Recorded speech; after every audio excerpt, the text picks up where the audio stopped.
In June, California Governor Gavin Newsom sat down with Sean Hannity, who asked if he'd be willing to debate Florida Governor Ron DeSantis on Hannity's show. Newsom said, yes, let's do it, but DeSantis wouldn't really commit until Wednesday when he was asked about it on Sean Hannity's program. So here is Ron DeSantis committing to a debate with Gavin Newsom. We'll call this the parallel universe debate, in which these two are the respective nominees of the parties. They very well might be. Let's see. Gavin, make the offer. Your answer is? Absolutely. I'm game. Let's get it done. Just tell me when and where. We'll do it. And here's the thing, Sean. I mean, in one respect, the debate between California and Florida, has already been had, as you suggest. People have been voting on that. They've been voting on it with their feet. They have fled California in record numbers. Florida has been the #1 state for net in-migration. We have the #1 ranked economy, #1 now in education, crime rate at a 50-year low. But in another sense, this is the debate for the future of our country, because you have people like Joe Biden. They would love to see the Californication of the United States.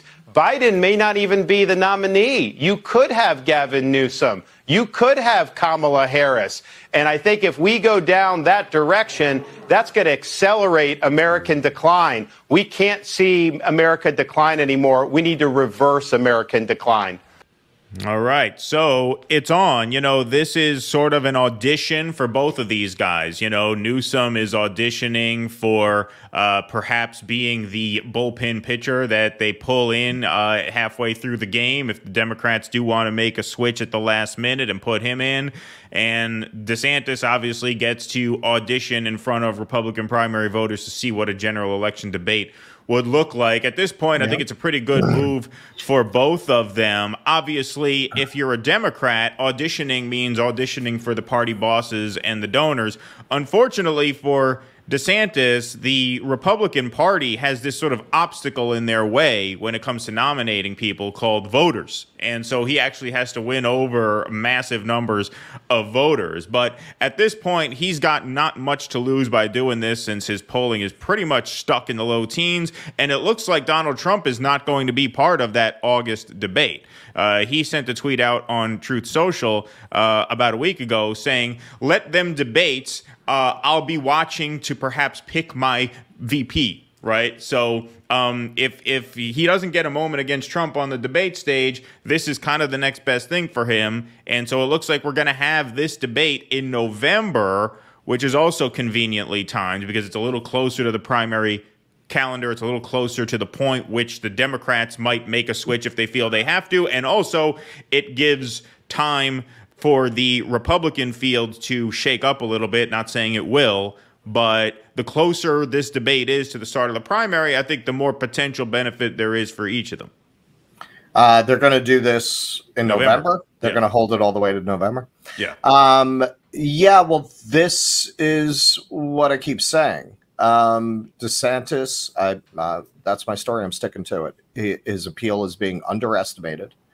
Gavin Newsom, it's funny. I see a lot of people really overestimate Gavin Newsom. You could very well end up with an election that is Gavin Newsom versus Ron DeSantis.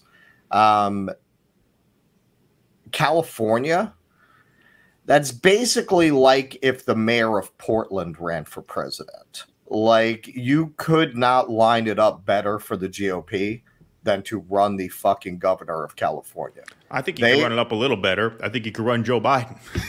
I think that's a little better for the GOP. Running Joe Biden is better. Next best thing, run the man responsible for California. They are going, conservative media is just full of horror stories about LA and San Francisco. It's second only to horror stories about Portland and Seattle. You run Gavin Newsom, and how is he going to defend his governance of the state, particularly when you have the Mitt Romney element of his state is falling apart and he's at the French Laundry? right? At a time when everybody else is in lockdown. He's a very easy guy to give the Mitt Romney treatment to. And on top of that, unlike Mitt Romney, you have the limousine liberal element, which Americans, not just conservative, Americans hate.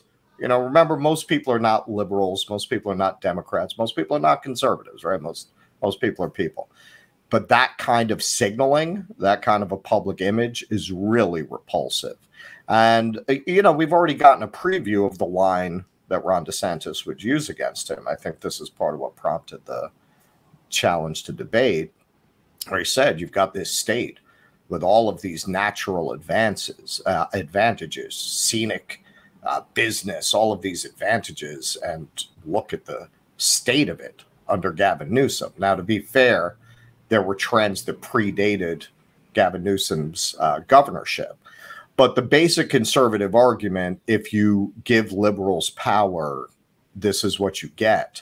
California is like the poster child for that. And I think he would have a very difficult time going up there and making a positive case for his tenure that by association would be a positive case for putting Democrats in charge of the government.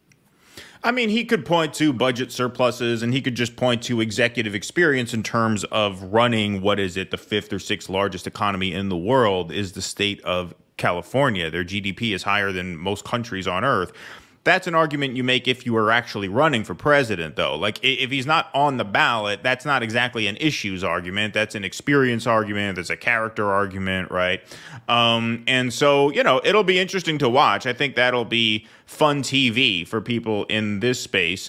Time will tell if it's anything more than that, but I think there's a reason they've both agreed to do it. And so we'll see how it goes. For both of them, the upside is a lot more than the downside. Like, DeSantis has to do as much as he can to get people to look at him, to look at him and consider, like, hey, maybe we don't want to go with the guy who could literally have the desk from the Oval Office moved to Leavenworth for the term of his presidency. Maybe we could go with this successful executive from Florida who actually has a history of doing the things we say we want done. Please clap.